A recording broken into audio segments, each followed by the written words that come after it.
Bienvenue sur le fil de Floriane, le rendez-vous des âmes sensibles. Ce fil qui te conduit à l'intérieur de toi-même. Toi aussi, tu as tendance à te poser des milliers de questions. Tu as une grande capacité à pleurer facilement. Tu as tendance à prendre les choses trop à cœur. Tu ne sais pas toujours dire non, par peur de blesser.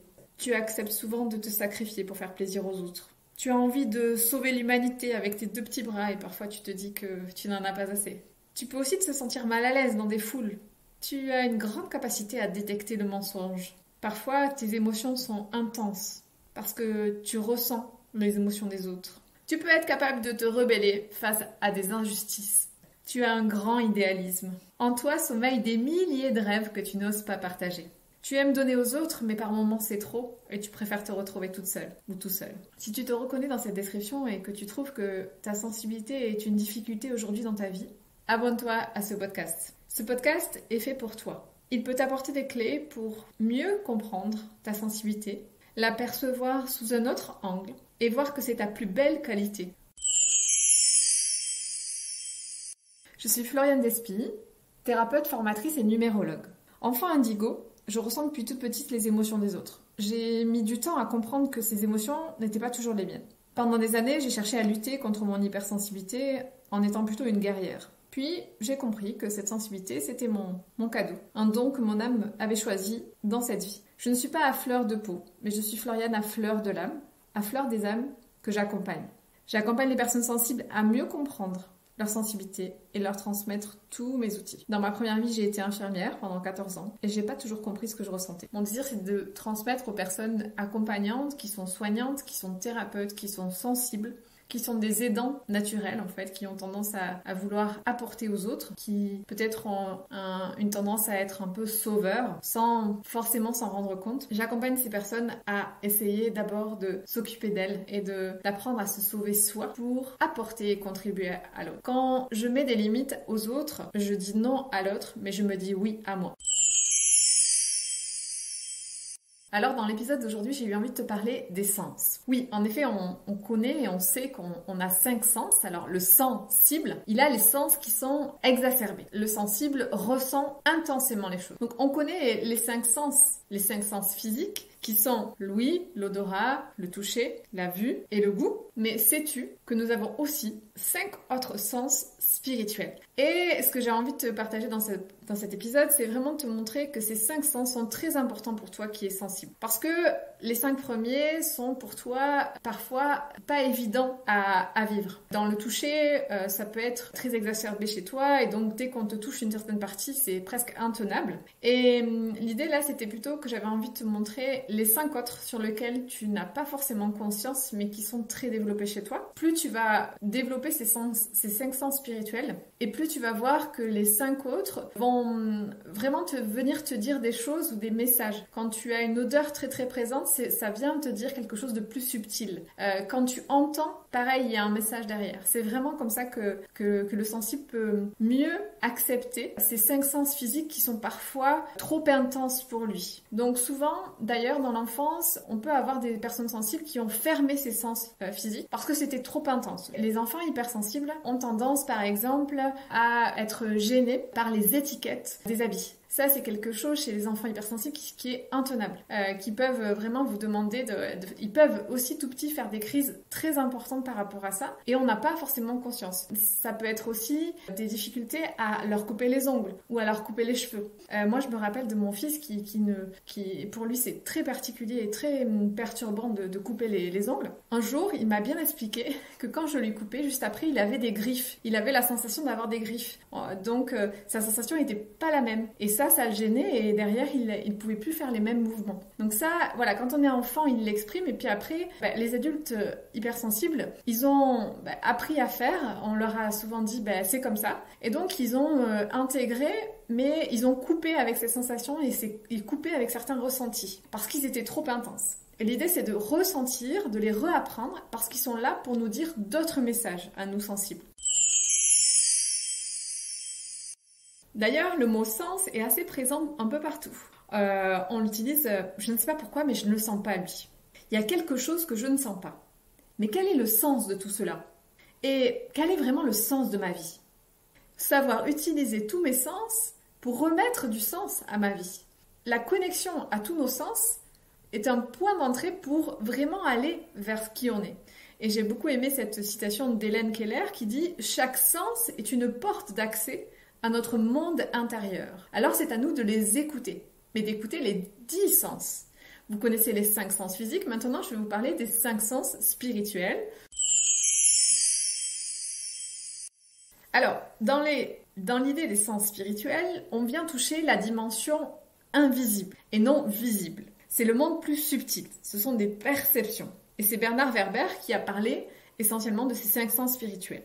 Alors, le premier sens spirituel, il s'agit de l'émotion. C'est une réaction physiologique qui est déclenchée par un stimuli extérieur, une émotion. Il y a 6 émotions primaires qu'on connaît quasiment tous, c'est la joie, la colère, la peur, la tristesse, la surprise et le dégoût. Il y en a qui en mettent que 5, il y a pas mal de livres sur les enfants qui déclinent d'autres émotions. L'émotion vient modifier notre équilibre du système hormonal. Il y a une réaction chimique en fait qui se déclenche, qui fait qu'on a une production d'hormones. Nos émotions sont des codes, sont là pour nous donner un message. Mais parfois, cette émotion-là, on ne l'entend pas. Donc c'est un sens qu'on n'entend pas toujours. Il y a des personnes qui sont assez libres dans leur expression de leurs émotions, qui sont peut-être plus faciles à exprimer pour certains. Et l'idée, c'est de les voir comme des messages. Mais cette palette, elle est en nous. Il n'y a pas certaines émotions qu'on n'a pas le droit d'avoir.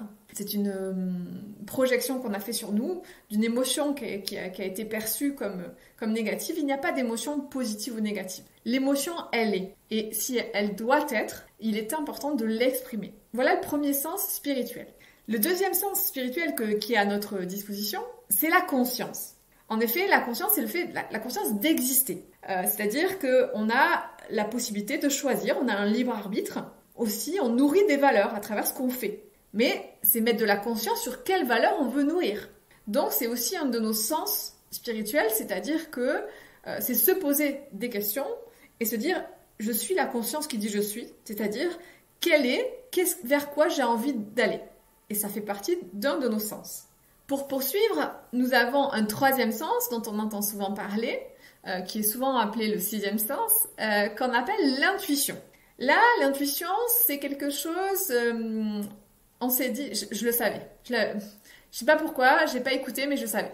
C'est vraiment une connaissance directe et immédiate d'une vérité qui nous vient à nous comme un éclair, en fait. Ça nous vient et ça nous dit, tu dois pas aller là, tu dois pas prendre ta voiture, tu dois changer de chemin.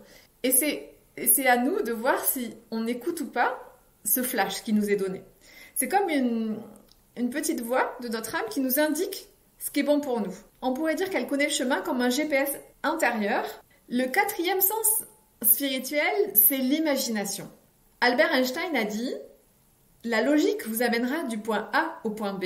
L'imagination vous mènera partout. » Et l'imagination, c'est tout ce qui précède toute création originale. C'est vraiment un sens qui est porteur d'un pouvoir infini. C'est grâce à elle qu'on peut donner vie à des œuvres et à des nouveaux projets. Et ça demande aussi de l'écouter, de la travailler. Ces sens-là sont comme les premiers sens physiques, les 5 sens physiques sont des sens à apprendre à écouter, à prendre le temps. On prend le temps de toucher, de sentir, de voir, mais l'imagination doit aussi apprendre à s'apprivoiser et à se développer. Et pour finir, le dernier sens spirituel que nous avons et que nous possédons, c'est l'inspiration. Ce sens-là est très puissant et on n'en a souvent pas conscience. L'inspiration provient de notre conscience supérieure. Mais pour écouter cette inspiration, ça nous demande de créer un espace intérieur où on arrive à faire le vide et on fait le calme avec notre mental, on fait un peu le silence et on s'autorise à recevoir et à percevoir l'inspiration. L'inspiration, elle va plutôt se trouver dans un état méditatif. Elle ne vient que dans l'instant présent. C'est une information nouvelle qui vient nourrir un élan du cœur. C'est différent de l'imagination, c'est vraiment quelque chose qui va nous donner envie, insuffler une idée à l'âme de faire quelque chose. Mais ça va au-delà de l'imagination. C'est vraiment, on sent que c'est le bon moment, on doit faire ça, c'est comme un appel d'être inspiré à le faire. Alors voilà, toi qui es sensible, ces 5 sens sont 5 sens sur lesquels il est très important pour toi de t'appuyer. C'est le trésor sur lequel tu es assis. C'est important d'aller reconnecter avec ces 5 sens pour toi encore plus que tous les autres parce que chez toi, tu peux avoir une inspiration qui peut même amener aux autres quelque chose. Tu peux sentir quelque chose qui peut apporter quelque chose à l'autre. Et plus tu vas développer ces 5 sens, plus tu vas te reconnecter à ta mission de vie, à qui tu es réellement. Mais pour cela, c'est très important d'avoir une hygiène énergétique, j'ai envie de dire, parce que tu es très sensible à l'environnement qui t'entoure, aux personnes, aux lieux. Et si tu ne nettoies pas régulièrement tes énergies et si tu ne comprends pas que ce que tu ressens, des fois, cela ne t'appartient pas, tu es un peu comme brouillé. Parasité. C'est comme, tu sais, ces antennes radio où tu essaies de capter une radio et tu captes plusieurs radios, mais tu sais pas vraiment où est ta radio. Bah, c'est toi. Quand tu es un peu parasité et que tu sais plus trop où tu dois aller. C'est pas que tu sais plus, t'es dans le brouillard. Tu captes trop d'énergie qui sont pas les tiennes. C'est pour ça que j'ai créé des journées de formation où je te transmets mes outils pour faire le vide et apprendre à réécouter ces 5 sens pour toi. Alors, si tu es intéressé, n'hésite pas à nous rejoindre pour une journée sur ces outils de protection énergétique. La prochaine a lieu ce dimanche 26 novembre à Cornebarieux. Sinon, la prochaine en visio sera le jeudi 14 décembre. J'espère que ce podcast t'aura transmis et t'aura donné de jolies clés de compréhension sur toi pour avancer plus sereinement dans ta vie, pour tirer ce fil qui te connecte un peu plus chaque jour à toi-même et qui rentre et te permet de mieux te connaître. Parce que le chemin de cette vie, c'est d'expérimenter et d'aller vers cette meilleure compréhension de soi. Et je te retrouve la semaine prochaine pour un nouvel épisode du podcast Le fil de Floriane.